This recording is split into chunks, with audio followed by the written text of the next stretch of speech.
Welcome to medical tuber. आज का जो हमारा वीडियो है वह आरआरबी फील्ड जो वर्कर होते हैं उनके लिए काफी इंपॉर्टेंट क्वेश्चन है फ्रेंड, जो कि हिंदी में काफी लोगों का कहना था हिंदी पे लेके आइए। तो चलिए हिंदी पे आज आपको कुछ क्वेश्चंस आंसर आपको बताता हूं और साथ में मल्टीपल चॉइस क्वेश्चन जो होते हैं एमसीक्यूज होते हैं वो भी आपको बताने वाला हूं।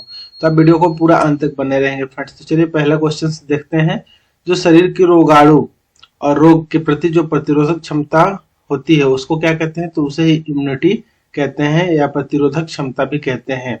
एंटीबॉडी के उत्पादन को प्रेरित करने वाले जो पदार्थ होते हैं वो कौन होते हैं? तो जो एंटीजन होते हैं वही एंटीबॉडी के उत्पादन में उत्प्रेरित होते हैं। जब तक एंटीजन नहीं आते तब तक उसके खिलाफ जो है एंटीबॉडी का निर्माण नहीं होता है। शरीर में एंटीजन की प्रवेश करने पर एंटीजन के विरुद्ध शरीर में बी लिम्फोसाइट्स जो बी लिम्फोसाइट्स होते हैं उसके द्वारा स्रावित जो ग्लाइकोप्रोटीन होती है वही एंटीबॉडी कहलाती है। तो ये क्या होता है? ग्लाइकोप्रोटीन होता है, आपको ध्यान पे रखना है। नेक्स्ट है किसी जंतु का सीरम जिसमें किसी विशिष्ट एंटीजन के विरुद्ध एंटीबॉडी उपस्थित होते हैं उसे एंटी सीरम कहते हैं। एंटी सीरम का इस्तेमाल किया जाता है बहुत सारे बीमारी के इलाज के लिए, जैसे किसी जंतु का सीरम। तो इसमें आप देखेंगे किसी विशिष्ट एंटीजन के विरुद्ध, जैसे कि आपको रेबीज हो गया और इसी तरह से स्नेक बाइट होता है। तो ये सभी में जो होता है जंतु का सीरम से एंटीबॉडीज बनाया जाता है। सांप या कीड़ों द्वारा स्रावित जो विषैले पदार्थ होते हैं उसे क्या कहते हैं? तो उसे विनम कहते हैं। इसलिए जो सांप या कीड़ों के द्वारा जो विषैले पदार्थ के लिए जो इंजेक्शन लगाता है उसको एंटी विनम के नाम से जाना जाता है। नेक्स्ट है एंटीजन एंटीबॉडी क्रिया, जिसको क्या कहते हैं? एग्लूटिनेशन कहलाती है। एंटीजन एंटीबॉडी क्रिया अध्ययन को सीरोलॉजी कहते हैं। एग्लूटिनेशन की प्रक्रिया जो होती है इसमें एंटीजन और एंटीबॉडी सक्रिय हो जाते हैं, तो एक क्रिया जो होती है एंटीबॉडी कहलाती है, अर्थात एक दूसरे पे गुच्छे के समान बनने लगते हैं, तो ये होता है एग्लूटिनेशन होता है। और एंटीजन एंटीबॉडी क्रिया का अध्ययन है ना, जिसको हम सेरोलॉजी कहते हैं। प्रतिरक्षा इम्यूनिटी के कितने प्रकार होते हैं? इसके दो प्रकार होते हैं। एक सहज होता है जिसको इन्नेट इम्यूनिटी कहते हैं और दूसरा होता है उपार्जित जिसको एक्वायर्ड कहते हैं। जो किस प्रकार की प्रतिरक्षा होता है और कैसे वर्क करता है? तो इसका आंसर है फ्रेंड्स, शरीर का अधिक ताप जीवाणु की वृद्धि को अवरुद्ध कर देता है। इस प्रकार शरीर में संक्रमण होने पर प्रतिरक्षा के फलस्वरूप शरीर का ताप बढ़ जाता है, जिसे हम ज्वर या फीवर कहते हैं। ज्वर और फीवर आना अर्थात हमारे शरीर में जो भी कीटाणु या डिजीज है उनकी वृद्धि को रोकने के लिए ही शरीर का ताप बढ़ता है। और शरीर का ताप बढ़ाने वाले जो हमारे शरीर में एंटीबॉडीज होते हैं वही इसको वर्क करते हैं, ताकि मतलब उसको जो होता है बैक्टीरिया होता है उसका एक निश्चित ताप होता है वृद्धि विकास के लिए। अगर उससे अधिक ताप हो तो बैक्टीरिया का ग्रोथ रुक जाता है। तो इस तरीके से ताप जो शरीर का ताप बढ़ता है वो भी हमारे प्रतिरक्षा का एक अंग होता है।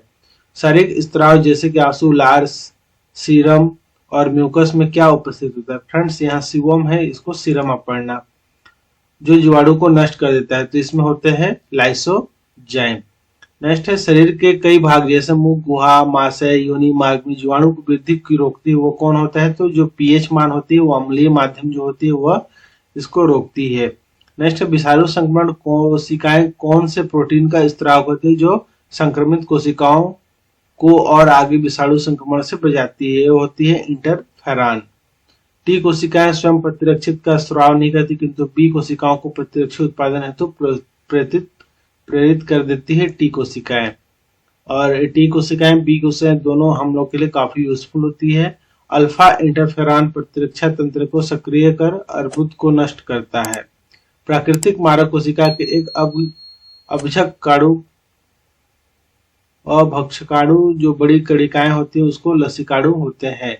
इंटरफेरॉन वायरस संक्रमित कोशिकाओं द्वारा स्त्रावित किए जाते हैं। सबसे सफल प्रत्यारोपण कौन सा होता है? तो होता है ऑटोग्राफ्ट या ऊतक प्रत्यारोपण। एक ही जाति के असमान जीवों के मध्य ऊतक प्रत्यारोपण एलोग्राफ्ट कहलाता है।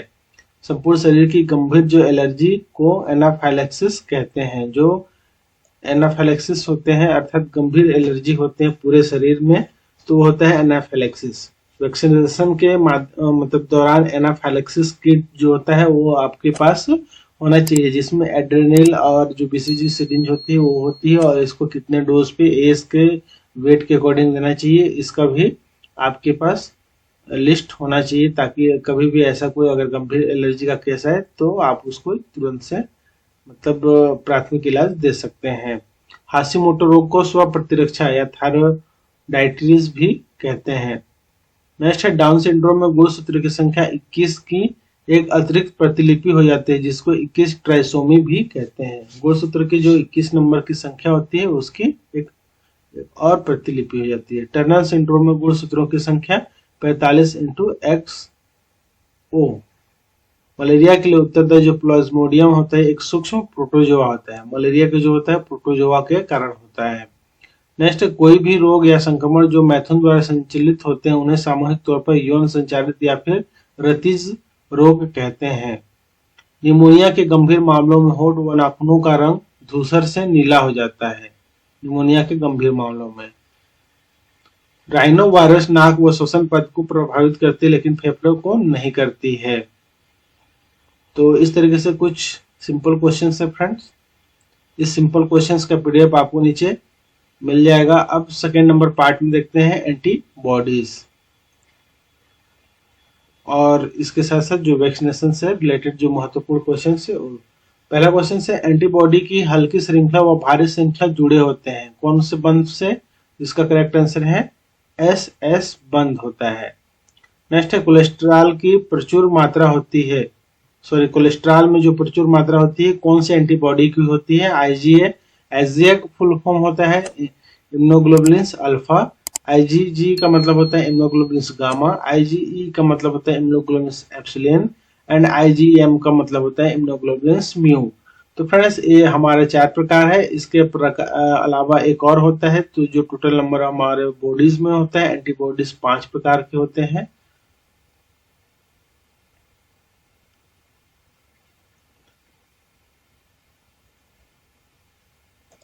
इसके अलावा एक और जो होता है वो IgD होता है जो इम्यूनोग्लोबुलिन डेल्टा के नाम से जाना जाता है। तो कुल 5 प्रकार के होते हैं।